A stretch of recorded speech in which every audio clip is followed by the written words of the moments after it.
Welcome back to the New World Next Week. I'm James Corbett of CorbettReport.com. And I'm James Evan Pilato of MediaMonarchy.com. Taxes are paid where profit is made. We've got that story, plus political change and subversion strategy. But first, Russia's mere payment cards to give Visa and MasterCard a run for their money. This via TASS Factbox, basically a press release. Russian President Vladimir Putin signed a law stating all public sector workers and persons entitled to welfare benefits will switch over to domestically issued mere payment cards from July 1st, 2018. Retirees will start using mere cards from July 1st, 2020. Mere card insurance and servicing for Russian pensioners will be free of charge. Moreover, all cash dispensers and terminals operated by Russian banks will be required to accept mere cards for payment from July 1st, 2017. All Russian businesses with transactions of over 40 million rubles, $700,000 a year, must start accepting mere payment cards before October 1st, 2017. The need to develop mere payment cards was prompted by U.S. sanctions imposed on Russia in the spring of 2014. Due to the sanctions, the world's two largest payment systems, Visa and MasterCard, blocked transactions with the cards of many of Russia's banks. And this article, which we will, of course, include a link to in the show notes, includes the list of those names, specifically of those banks, of those areas, and also Crimea and beyond. James, this is going to slowly kick in, but I imagine the effects are going to be pretty massive. Perhaps. I mean, I guess we'll have to see the way that this unfolds, but it's certainly of a piece. It's just a small slice of a much larger pie that's being baked right now by Russia and China, really. And I wrote about this recently for the subscriber newsletter, where I wrote about China and Russia creating alternate banking system. And this is one aspect of that, but there are many, many others to do with China developing its own payment system, for example, to rival the SWIFT network and other stories like that. And in fact, we've been covering this. We covered this back in September 2014, where we talked about China and Russia's SWIFT alternative. I wrote an editorial about it back in March 2015. So this is a long-term developing story, and this is just one little piece of that story. But I think the one thing to keep in mind about this story is that you're very right to point out the press release kind of nature of this. It's clearly coming from Russian mouthpiece media, so it plays up the system and doesn't play down some of the downsides to the system. For example, if you read the fine print, you find out that for this new payment network doesn't work from 9 p.m. to 5 a.m. Moscow time. So that, kind of puts a significant damper on transactions. And it costs up to 5 cents per wire transfer, which is regarded expensive. And you note that this new system is mandated to work with ATMs in the country in the coming months. But interestingly enough, I noted that Beyond the Headlines had this story about a ATM virus that has recently taken hold in Russia, where basically it automatically dispenses large denomination bills when this virus gets entered into a system and people enter the right code. So it's a way to hack into these ATMs. And the virus does not have a file body, so it is not recognized by antivirus programs. It can therefore exist in the operating memory of an ATM for an unlimited time. It is the first time such a virus has been detected in Russia. So one has to wonder if there is some interesting financial cyber hacking or attacking going on right now from outside forces that are looking to undermine these types of payment systems. At any rate, perhaps this is all smoke and mirrors, because when you look, for example, into the Chinese payment system that was meant to rival the SWIFT network, which does the interbank communications and gives the transaction data to banks that are trying to settle transactions internationally. China not only kind of watered down their payment system before they launched it. At this point, now they have actually formally signed an agreement to use the SWIFT network to carry their transaction data.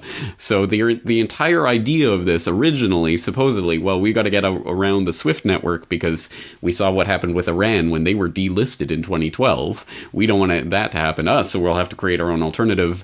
That gets watered down and watered down and watered down to the point where it is literally now a subsidiary of the SWIFT network. So I don't know. I mean, I think there's a lot of smoke and mirrors here and a lot of press releases that make things sound grander than they really are.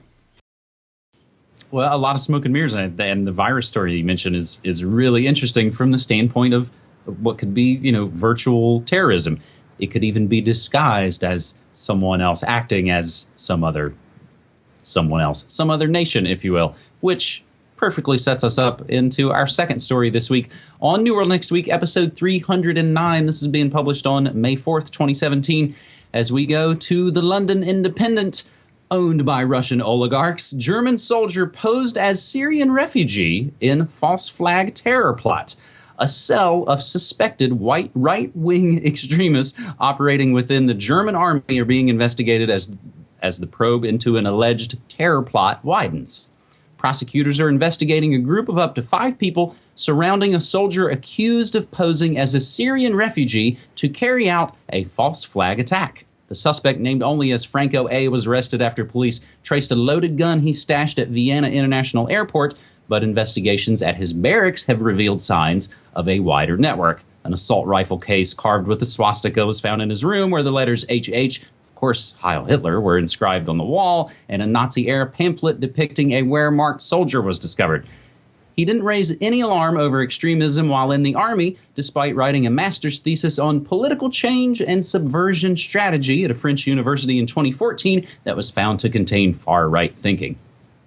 Now, James, this story goes on and on and on, but I've got to imagine there's got to be a lot of these kind of stories that we don't know about or don't hear about. And it's only because this ties into some larger terror plot that I think it's probably getting traction. But I think it's pretty great that shows like ours and many others in some ways have forced mainstream media to openly address and use the term and even put it in the headline from the London Independent: German soldier posed as Syrian refugee in false flag terror plot. James? That's exactly right. I've pointed that out before, that 10 years ago people didn't even know what that term meant, and now they're using it in mainstream headlines. So that is a significant victory if this is a battle for people's minds. Now, this story, as you say, it goes on and on. It's really fascinating and somewhat horrifying to think about the ultimate implications of this. But my mind immediately turns to Gladio B.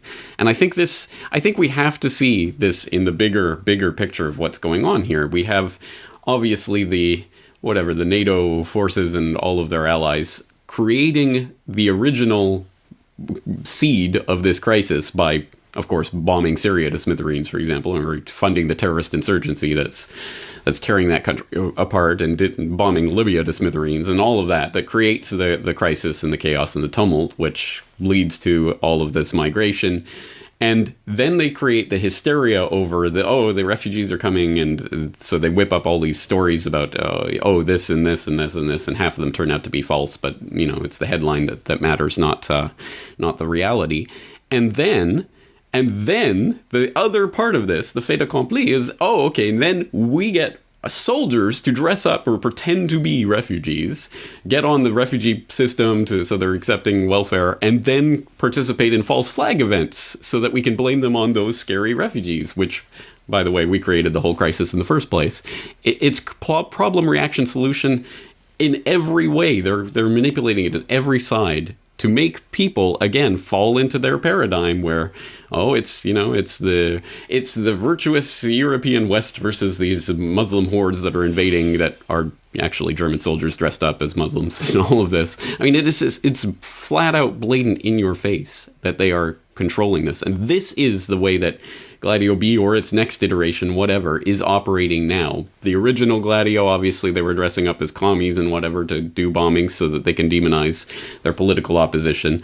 It's the same thing here. They're trying to stir up the clash of civilizations. That is the game plan. And I've talked about it before. Samuel P. Huntington and others have been writing about this for a very long time, and they've been salivating at the prospect of this, because this is the next rung up the ladder of collectivization into regionalization towards global government. And they can't get you there until they get you into these false narratives, and they're spinning them with stories like these. It's a fascinating story. I hope people will go and read the original. And there was a one before this that I tweeted out earlier in the week that was the sort of the beginning of this story, and this is the second part of the story. So we'll put both of those in the show notes so people can read up on it. But this is it. This is how Gladio works. And you've even got me thinking. I know it's on a kind of smaller level, but still pretty massive here in the States. You know, I'm here in Portland, Oregon, the home of the Trump riots. And of course, this last May Day, you see massive fights. And again, it's a perfect storm of who knows who's stirring up what for the benefit of some other entity, some other being. So again, it's getting people to kind of fall into these paradigms. And it's just, I kind of watch it play out in my local news. It's almost embarrassing, James. I suppose appropriately enough, we'll go from Russia to Germany to Austria for our third and final story this week. As Austria wants to tax tweeting, searching, and liking on the internet. We take this via Bloomberg, also owned by oligarchs. Austria is seeking ways to make digital services like Alphabet Incorporated's Google or Facebook Inc. pay taxes for transactions with the nation's internet users, trying to plug gaps in a tax system still designed for brick-and-mortar businesses. The most ambitious part of the plan targets the business models of Twitter, Google, Facebook. The tacit pact under which searching, liking, posting, and tweeting remains free as long as users let the companies feed all that usage data into algorithms that help tailor advertising that's aimed at the most likely buyers. That arrangement is a form of bartering, and a value-added tax could be imposed on such transactions, just as the levies are extended in other parts of the economy, said Andreas Scheider, the parliamentary head of Austria's Social Democrats. The business transaction that's going on here is that users are paying with their personal data, Scheider told journalists in Vienna. Quote, the business model of those internet companies is based on massive revenues that are generated with the help of those data. We need a new approach to make sure that taxes are paid where revenue and profit is made. This is one of the stories I don't really know what to think. You start to think that it is maybe a pushback. Maybe we don't want all of our personal information out there given, but all of these situations come back to the fact that we've all clicked, yes, I agree, I've read the terms and agreements, I know you're going to give everything away. James, what do we do with this? Here's where my mind goes with this. This is another demonstration of the fact that the government believes it owns you. You, in totality, everything you do, everyone you interact with, the ways that you interact with them, everything about you, they believe they own. So that any transaction that you have with people that is valuable to you or to them or to both of you, well, there's value there. There's a value exchange that's taking place. We can tax it.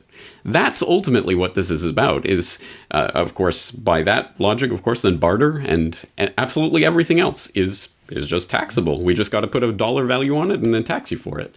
And that's the really disturbing part of this. And this is actually of a piece with some of the other New World Next Week tweets that I made this week.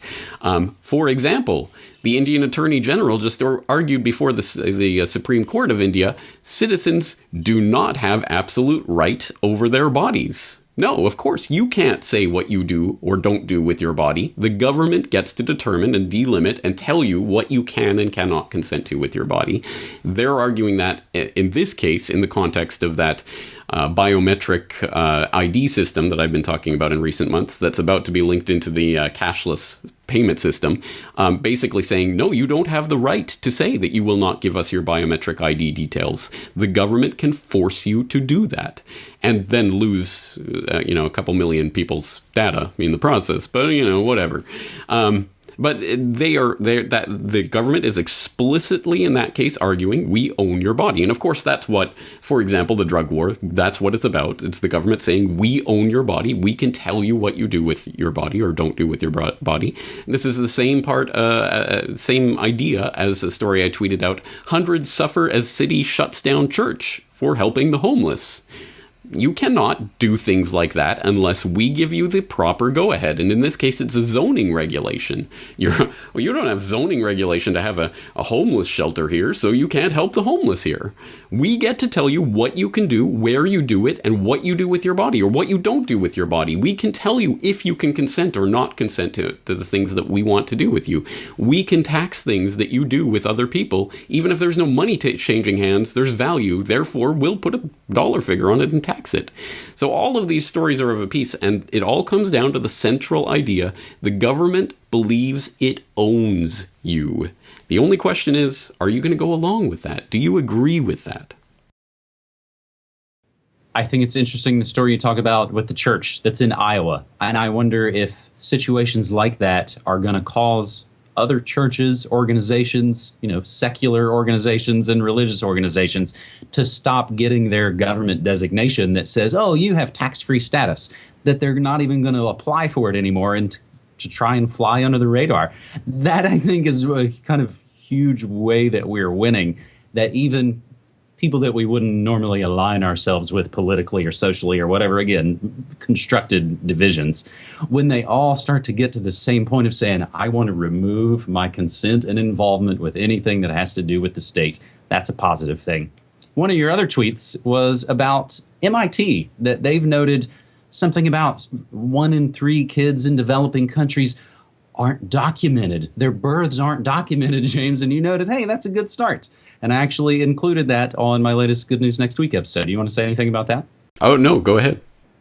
Oh, that story, the MIT story about undocumented kids, kicks off my latest episode of Good News Next Week. As James, you and I started here back in 2015, we included on every New World Next Week episode some kind of good news. So I took that and made it a spinoff and make episodes of Good News Next Week. And this week's episode, Being in Nature Naturally Makes You Feel Better. Stop the presses. Going out in nature is actually good for your mind and body and soul. Also talk about a little bit of hemp health and the trash monster. And all of that is available on the episode of Good News Next Week. And James, I'll just close out by saying you and I make independent, non-commercial alternative work, and we can only continue to do that if people support our work on Patreon and beyond. Well, after an episode like this, I think people do need a dose of good news, so I hope they'll switch over to your channel to watch that. All right, James, thank you for these 3 stories. We'll talk to you again next week. Thanks, buddy. Take care.